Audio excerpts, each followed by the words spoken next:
Good afternoon, my beloved scholars. Today's lesson is continuing on with another major event which really got going in 1803. I talked previously about Marbury v. Madison, but there's yet something else which goes on very early on into the Jefferson administration, the Louisiana Purchase. Now, that's exciting. Coming up next on this YouTube video, the Louisiana Purchase, 1803.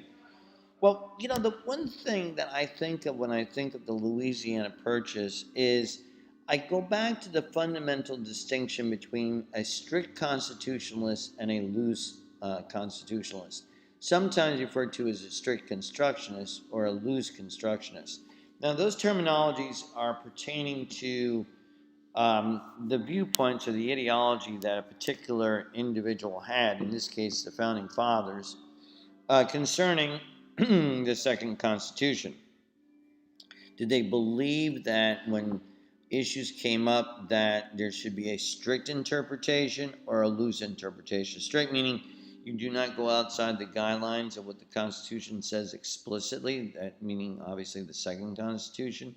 And a loose one is that you adopt it to meet the demands and the needs of the times. So here we have Jefferson. And remember, Jefferson was highly suspicious prior to becoming president.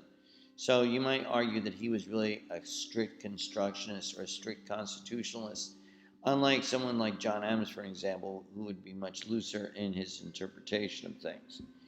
But this is all going to be tested. And Jefferson is going to find himself faced with a major dilemma. But his decision would forever alter the destiny, the real destiny of this country, so that by the end of the 1803 area, the end of the year, the United States under the Louisiana Purchase will have ended up doubling in size. Well, what this is all about is, of course, France was in a tremendous difficulty at this point, financially. So Napoleon was looking to obviously gain some money to pay off the debt that France had. So there was a whopping deal that was made for this piece of land.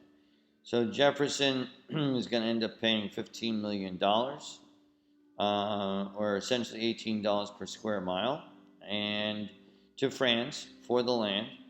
And of course, this basically ushers in the beginning of the idea of expanding the United States. All right. So in order to understand westward expansion, you need to at least understand it in terms of the start or its genesis, which is clearly with the Louisiana Purchase.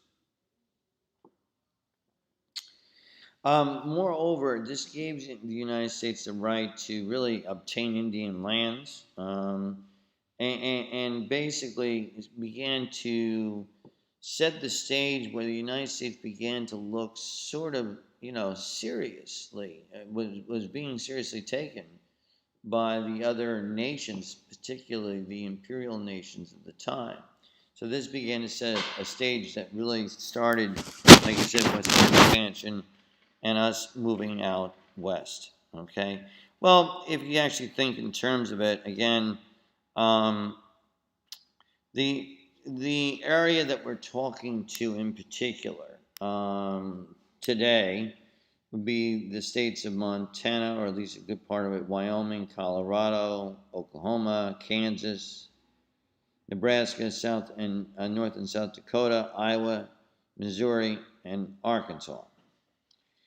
So again, but more importantly, it set the stage that here's a guy who was very, I guess, ultra conservative in his thinking that, you know what, as president, I need to abide by exactly what the Constitution says. And he goes outside the parameter. Now, what the actual Constitution would say to this issue, and that's also equally important, was that if there's any additional land to be acquired, that's the right of Congress, not the right of the president. So quite clearly you see him going and deviating from this norm. And I think that was the big thing that comes down to the Louisiana Purchase. But again, it set in motion that stage where the United States is now going to begin, almost like in Pac-Man style, to begin to gobble up areas and begin its quest for westward expansion. Of course, this has other issues which we're going to also raise in subsequent YouTube videos, including the issue of slavery is going to come into motion here, and is going to greatly influence the Missouri Compromise and the other subsequent slavery issues as well. All right, this is Mr. Peterson signing off. Have a great day.